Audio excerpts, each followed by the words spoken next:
What's up, YouTube? It's Elijah the hero, and today we're finally here. Gotham Knights is finally here, and I've been playing it.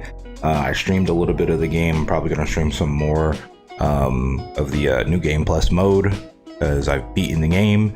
So I just wanted to talk about it and give you guys my review of the game. All right, so the way I like to go about my reviews is I like to, kind of give a pros and cons list. I don't really, kind of want to get into all the details about the game because, you're only here for just to hear the review and hear how I feel about the game. So we're going to get right into it. And the first thing we're going to talk about. Now, I love the story of Gotham Knights and I love the relationship between all the characters and how they handle Bruce's death. The emotions and the character development is really great. There are some corny scenes, but overall the dialogue is good. The story has a lot of twists and turns, a lot of cool moments. It was a great story. And a great kind of coming of age for the Knights. But I don't want to give any spoilers and give too much into the story, but as it follows, Bruce is dead and the Court of Owls are the main antagonists of the story. And the Knights have to protect Gotham in the wake of Bruce's death. So that's basically the main story of the game. Just to give you a small gist of it. Next thing I want to talk about is the combat. I love the combat in Gotham Knights. The takedowns, the attacks are all brutal and are just epic. Every character has unique skills and animations they use when they're fighting. You feel a momentum meter, and when it's filled, you can use different skills for a lot of damage. Some heal allies, some are support skills, but a lot of skills at their disposal. The skill tree is not that big, but you have a skill tree for all 4 characters. But don't worry, because the XP does go through all the characters, so you can apply the XP to all the characters. So if you switch from Nightwing to Red Hood and you've been playing Nightwing the whole entire game, Red Hood will be the exact same level as Nightwing, and you can just upgrade his suit all the way to where Nightwing is and what level you have Nightwing. So in Avengers, you can go to a level 175 of Black Panther but still be a level 1 with Spider-Man and have to level him all the way up, giving that grinding aspect. There is no grinding aspect in Gotham Knights. It's all the same level. It's kind of like you're playing with one singular character, getting XP from one singular character. So that's nice because my playthrough, I like to kind of have side stories to each of the characters and have them handle those cases, like the Harley Quinn side story. I had Barbara or Batgirl do that whole thing and just go through her storyline and didn't switch out with any other characters, and had Nightwing primarily focus on the Court of Owls since he was the main person I wanted to use. Next, I want to talk about is the side missions. I never thought I would be putting side missions as something I enjoy in a game, but these are some of the best side missions I've ever seen. They're fun and they never get old. In Spider-Man, Marvel Spider-Man, I did get tired of a lot of the side activities and the random crime events because they were really repetitive. It was stop a robbery and then a car scene chase would happen. That was basically it. Miles Morales kind of expanded on that, but it was still kind of boring. But with these side missions in the game, they never feel boring for some reason. I don't know if it's just the fun of the combat that carries it for me or the actual side missions themselves, but I don't get bored. I spent maybe 13, the first half of the game when I played 13 hours. I was over leveled because I just kept doing the side missions and I was having fun doing the side missions, but they were really good. There are some investigation side missions that are kind of boring, but they don't last too long and they lead into other cases.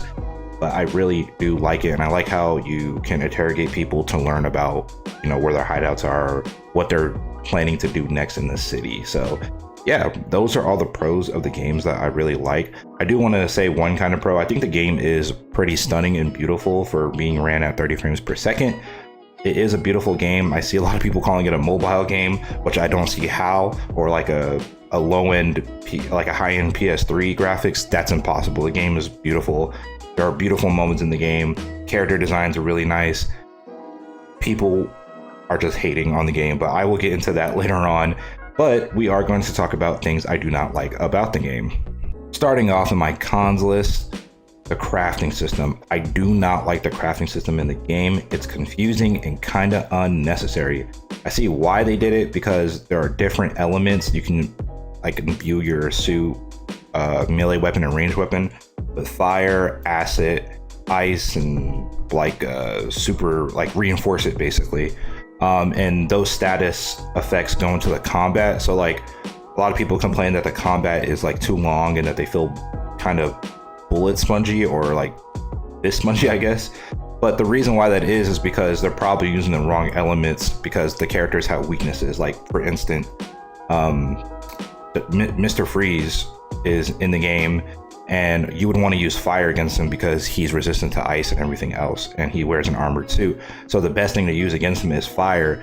So once you're hitting him, you'll see numbers pop up, and if the numbers are not red on that person, that means that you're not hitting their weaknesses. So for instance, for me, when I did the Mr. Freeze fight with Robin, I did not have any fire elements on my weapon, and I was using ice against him, and I was getting gray numbers, and I was doing like 12 damage to him, and it took me a while to beat him because I wasn't using the elements. That's another thing I don't like about the game, is that they don't tell you necessarily these things. You kind of have to figure it out yourself, or you have to go through the training to really figure it out. But you know, nobody goes to training for games anymore because you already know what you're going to be doing. But yeah, the game doesn't tell you a lot, and you have to really read through those menus to figure out what they're even talking about half the time. And that's probably why a lot of people complain about the combat, is because they don't understand the combat.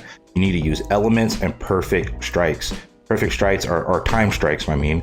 Time strikes are, you know, you hit after you already tap the button. So as soon as the character hits somebody, you tap it again, and it's going to do more damage, and you're going to get more momentum filled on your meter. So that is why the combat feels so long for people, and that is why people are saying they don't like the combat, I believe. I don't think they understand the combat, that's why. But continuing on, another con that I have is that Gotham Knights is a buggy game, but nothing game breaking, not as buggy as like Cyberpunk. This game is locked at 30 frames per second. For the most part, that's not a problem unless you are on the bat cycle. I played on the PS5. The game would drop frame on the bat cycle and have pop-ins while driving. Also, if you play co-op, there's a lot of enemies on the game, man, you're gonna get frame drops and stutters, and it has a hard time keeping up with the game. It feels like, you know, I don't know, the co-op is just kind of it felt like a hindrance to me, so I kind of played off co-op. Plus, I didn't have a lot of friends who played the game. I was just doing matchmaking just to, like, you know, see what it was about before I did the review. But, you know, it seems kind of stuttery, and I don't know if that's the other person's internet. I mean, if you have a PS5, you probably should have some good internet. But yeah, I don't know if it was the other person's internet, but it was really stuttering and hard to keep up. And then lastly, the game at times does not feel like a current gen game compared to other games like God of War or Spider-Man on the PS5. Runs more like an end of the life cycle PS4 game. I got so used to not seeing loading screens and seeing games run at a constant 60 frames per second. But Gotham Knights, technically wise, feels like it's still in the past with the loading screens. They can take up to like 15 seconds going into a building. But, you know, despite all that, I don't think this game deserves all the hate it's getting. And this is still a good game to me. Like I said, you know, like Cyberpunk has a lot of glitches and bugs. People were saying it was still a great game, still a perfect game, even though that game had game-breaking bugs and game-breaking glitches. But Gotham Knights doesn't have that, but yet people are still saying technically wise the game is trash, which I'll get into in a few minutes. One more thing I do not like about the game too is the stealth. I feel like the stealth in the game is kind of wonky and weird unless you're Robin. Robin is like a character who's built for stealth. So his stealth is really good, but everybody else's stealth is like really awkward and like kind of hard to control. So you'll be on like top of like a gargoyle, right?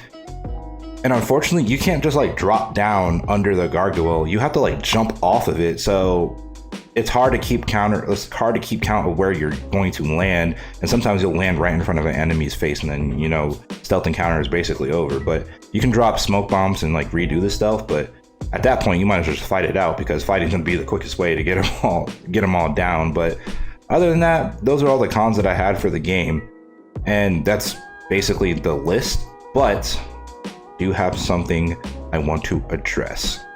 Some stuff I've been hearing about the game.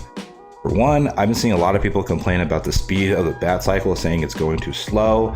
But I think people need to remember that this is an open world game, a superhero game, and it's a Gotham that's not overrun by a militia or like a gangster or by the Joker, or it's not in Arkham City. So you know, there's civilians driving cars and walking in the street, so you can't just go breakneck speeds and running civilians over. It's not hero-like, and I don't think even Batman would do that if it was a Batman game. Because it is an open world game, I feel like they had to slow the speed down so that you can drive with precision and not be crashing into things. Because in this game, I barely crash into things because, you know, the bat cycle speed is set to a lower pace. And, you know, if this was like, you know, they gave you like GTA type of speed, you'd definitely be hitting civilians, causing property damage. It wouldn't make sense. So I think that's why they lower the speed and why it feels so slow. But even that, you know, when it goes that fast, it still can't handle the 30 frames per second. So I don't know if that's a separate issue within itself that needs to be fixed. So like I said, I feel like the speed of the bat cycle is not that bad, especially because there's a lot of ways to get around with your grappling, and all the characters have momentum abilities that they can use. Like Nightwing has his glider or trapeze glider, and then Batgirl has the bat glider or her cape that she used, and then Robin has like a teleport thing, and Red Hood has a stupid leap. I don't like that either, but he has it in the game. Second, the combat. People are constantly comparing the Arkham combat to the Gotham Knights, where there should be no comparison. There are two different games with two different styles. The Gotham Knights combat works for the game. They're not Spider-Man. They don't have accelerated speed. They're just regular people. And, you know, so the combat's going to look slower to match with the characters. I think people need to stop comparing these games, because when you do that, you already have a negative mindset going into the game, because Gotham Knights could never stand up to Arkham, any of the Arkham games. And the reason why it can't stand up to the Arkham games is because Gotham Knights is its own game, its own world, and has its own rules. If you take that comparison away, you have a great game. And that's why I'm giving Gotham Knights an 8.5 out of 10. You should definitely get this game and try it out for yourself. Don't listen to the critics. I think that this game is getting hate for no reason, and overall just a negative critique of the game, and I don't know why, because it's not a bad game. It's a pretty good game. I don't think the game is going to be game of the year or anything like that. I think that's going to be God of War or Elden Ring, but you know, it's a great contender for, you know, a good game and a good game to pass the time till those games come out. It's just a good game and a great game, and I really like Gotham Knights, and I think you guys should try it out. But let me know what you guys think. Are you going to be getting Gotham Knights? Does this review help you decide if you want to buy the game or not? Let me know. I've been Elijah the Hero. Peace. Thanks for watching the video. Like, comment, and subscribe. Push the notification bell to be notified for new videos. And remember, have a great day.